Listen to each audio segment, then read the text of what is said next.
Hello, good morning, Empowered Tribe. It's me again, back with another daily reflection from the Book of Awakening. Um, I'm so glad that you're here to join me. And without further ado, we're going to go into our daily reflection. Today's daily reflection title, Reflex or Response. I did not survive to be untouched.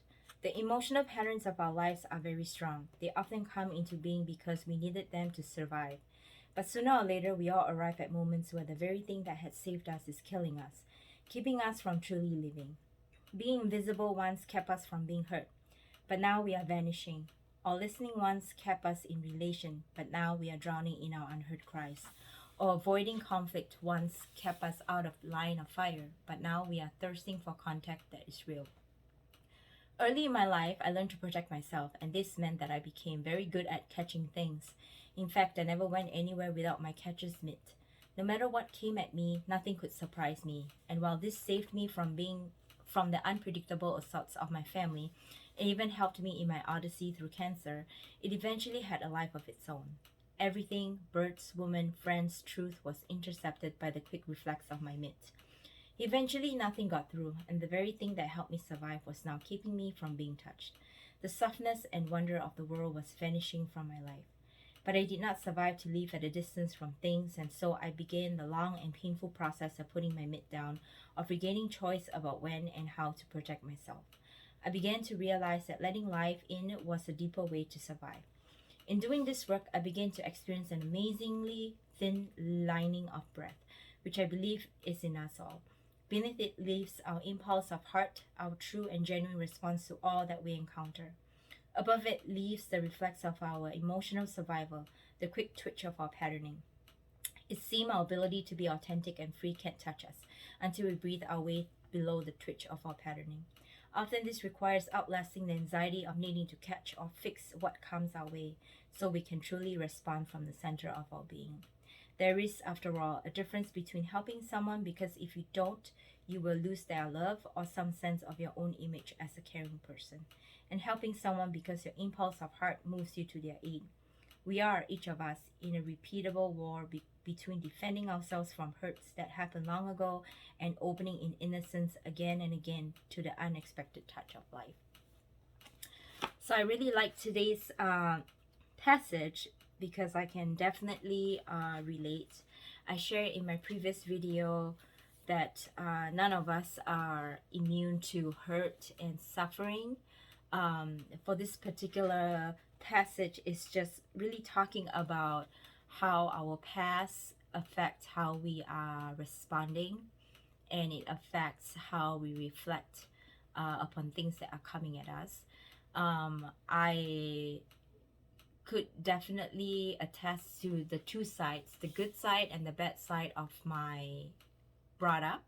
So as a child, I came from an abusive home. My mom and dad definitely did not spare the rod. They are very strict, and I mean, I came to realize as an adult that I have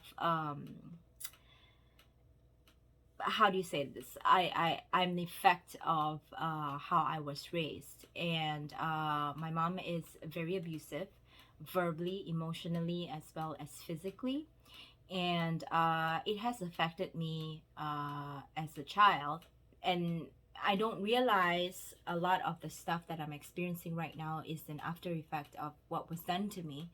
I didn't realize that I had very low self-esteem because those years of verbal abuse really got to me, and unknowingly, subconsciously, I think I let it in, and I think it affected how I see the world, and it affected my relationships. It's very hard for me to trust. It's very hard for me to open up to others, and it also impacted my how I am in relationships.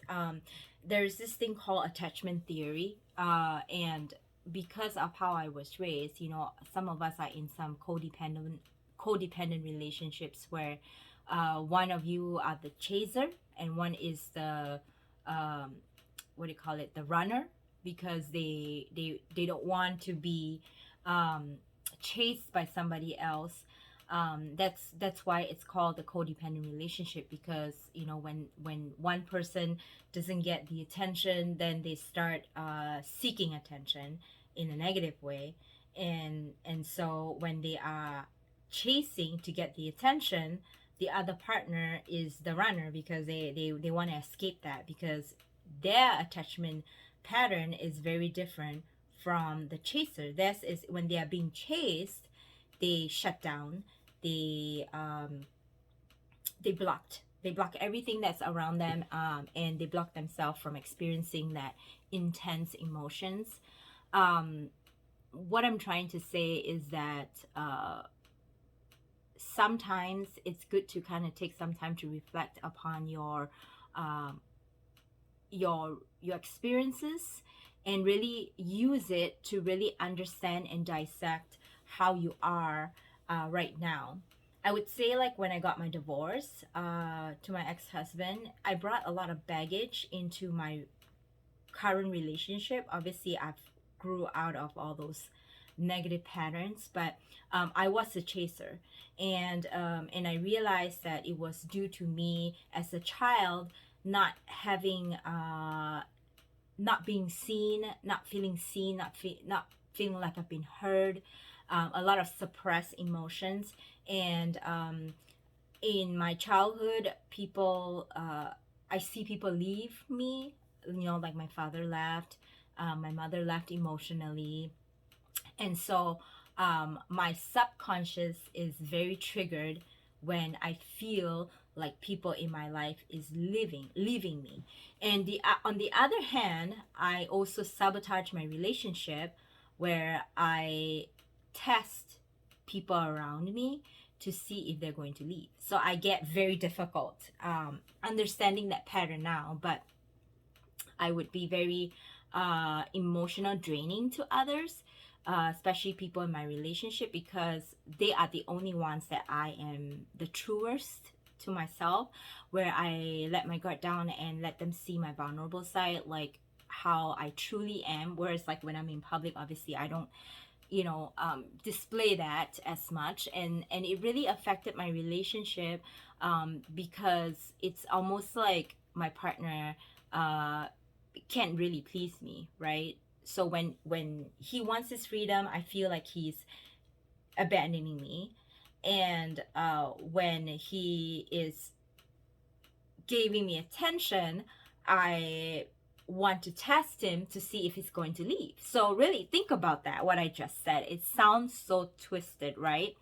But these are things that is so subconscious that you don't even realize that these are the negative underlining pattern in your life, in the way you approach things.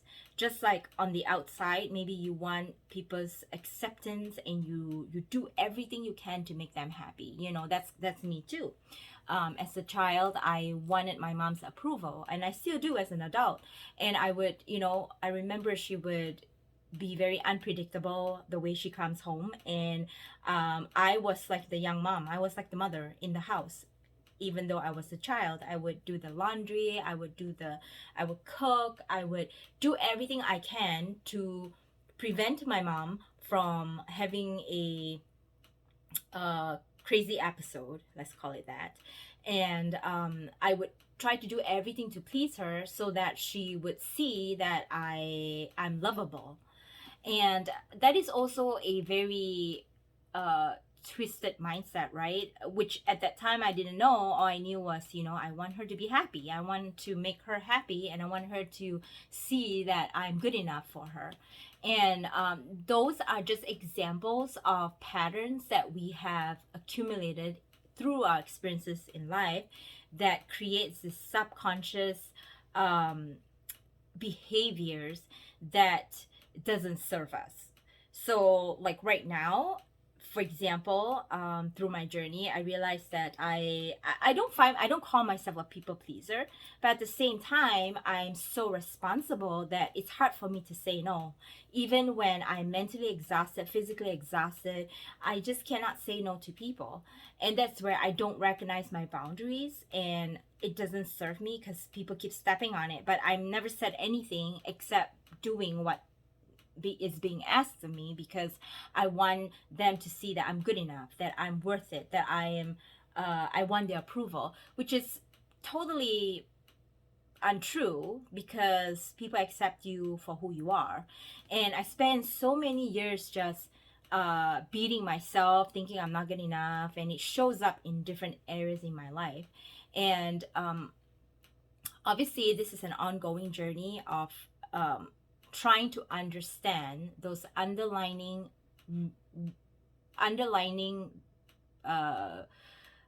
do you call it, meaning behind those behaviors that I had.